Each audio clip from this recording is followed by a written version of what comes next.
Hello friends, welcome to our YouTube channel. Today we are going to discuss class 9th history chapter number 1 the French Revolution. इसका section number 4 did women have a revolution के बारे में discuss करेंगे. From the very beginning women were active participants in the events which brought about so many important changes in French society.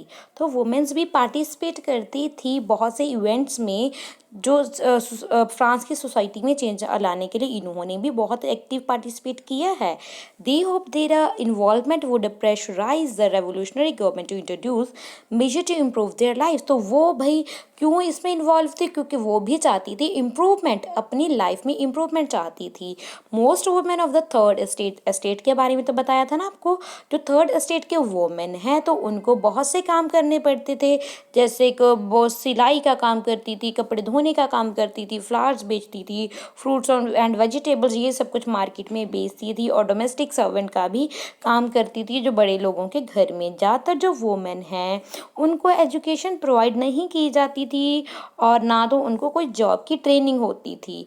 जो उनकी daughters हैं of nobles, जो nobles की daughters होती हैं, वेल्दियर मेंबर्स थे थर्ड एस्टेट के, वही सिर्फ कॉन्वेंट में स्टडी कर सकते थे. तो which their family arranged marriage for them. तो फिर उसके बाद जब उनकी एजुकेशन के बाद उनकी मैरिज कर दी जाती थी उनके घर वालों की तरफ से. Okay, then working women had also a care for their family. तो जो वर्क कर रही है ना वुमेन, तो उनके घर की भी देखभाल करनी पड़ती है, जैसे कि कुक करना, पानी निकालना कुएं में से, और क्या जी ब्रेड एक बड़ी बड़ी लंबी लाइंस में से ब्रेड लेके आना, बच्चों का देखभाल करना. तो ये उनकी जो तनख्वाह थी ना, उसकी जो हम बोलेंगे पैसा मिलता था ना उनको काम के बदले, उनको मेन के मुकाबले से बहुत कम था. तो ये सब कुछ डिस्कस किया गया. And why is there I interested women start their on political clubs and newspaper. तो वही सभी ने समझा तो उन्होंने अपने इंटरेस्ट बताए, अपनी वॉइस उठाई और पॉलिटिकल क्लब एंड न्यूज़पेपर बनाने लगी ये वुमेन भी. About 60 women club. तो 60 वुमेन का क्लब बनाया गया डिफरेंट फ्रेंच सिटीज़ में. जो society of revolutionary and Republic women was the most famous of them. Society of revolutionary और जो रिपब्लिक वुमेन थी बहुत ज़्यादा फेमस हो गई थी. उनमें से उनकी डिमांड क्या थी? Was that women enjoy the same. उनकी डिमांड थी कि उनको भी पॉलिटिकल राइट मिलने चाहिए जैसे कि मेन को हैं. Women are disappointed that the constitution. तो मगर जो मेन है वो क्या कर रहे, वुमेन डिसअपॉइंटेड थी. क्यों डिसअपॉइंटेड थी? निराश थी, क्योंकि जो कॉन्स्टिट्यूशन है 1791 का, उन्होंने उनको पैसिव सिटीजन बना दिया है और वो चाहती हैं राइट टू वोट, और वो भी इलेक्ट होना चाहती हैं असेंबली में और पॉलिटिकल ऑफिसेस में जाना चाहती हैं. Only then they felt there the interest be represent in the new government. तो तभी मानेंगे ये न्यू गवर्नमेंट में उनको रिप्रेजेंट किया जा रहा है. तो इन अर्ली ईयर, शुरू के जो सालों में जो रेवोल्यूशनरी गवर्नमेंट होती है, उन्होंने इंट्रोड्यूस किया न्यू लॉज को और हेल्प की वुमेन की लाइफ को सुधारने में काम किए. Together with the creation of state school, उन्हें स्टेट स्कूल बनाए, कंपल्सरी बना दी गई एजुकेशन सभी गर्ल्स के लिए. और जो उनके फादर हैं वो उनको फोर्स नहीं किया जाता था कि उनको उनकी मर्जी के बिना उनकी मैरिज की जाए. ठीक है, तो marriage was made into contract entering into the freely and register under civil law. तो उसके बाद इन मैरिज है ना, तो मैरिज को बना दिया गया कि ये रजिस्टर होगी और ये फ्रीली होगी और सिविल लॉ के अंडर कर दिया गया. डिवोर्स भी लीगल कर दिया गया और इसके लिए मेन भी एंड वुमेन दोनों ही अप्लाई कर सकती हैं.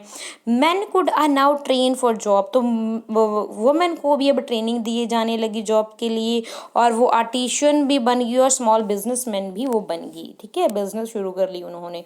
तो जो वुमेन का स्ट्रगल था वो चाहती थी पॉलिटिकल पॉलिटिकल राइट्स भी हमें बराबर मिलने चाहिए। और कंटिन्यू चलता रहा भाई।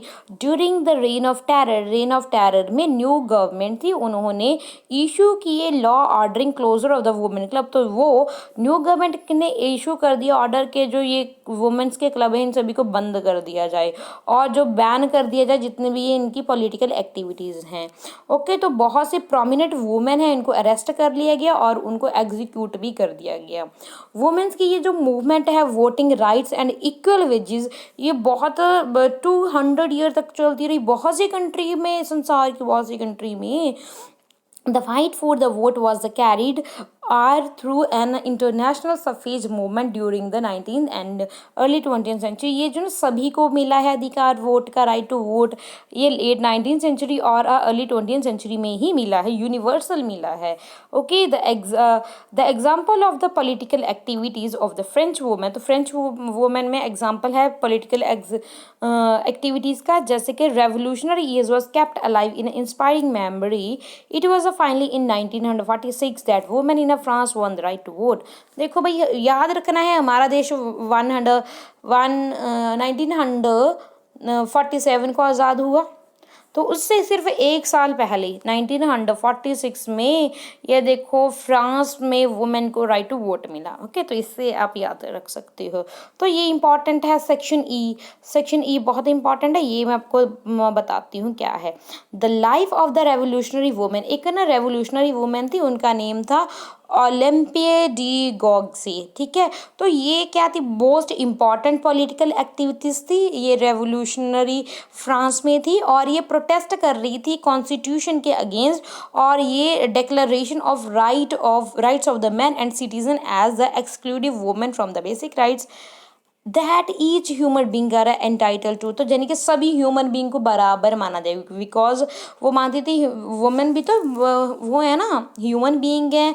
तो 1791 में उन्होंने लिखा, क्या लिखा, उनका वर्क है declaration of the rights of the women and citizen, जिसमें वो एड्रेस करती हैं क्वीन को और जो नेशनल असेंबली है उनके मेंबर्स को, और डिमांड करती हैं कि इसके ऊपर एक्ट किया जाए। मगर 1793 में क्या होता है, उसका बहुत ज़्यादा क्रिटिसाइज किया जाता है जैकोबिन गवर्नमेंट की तरफ से।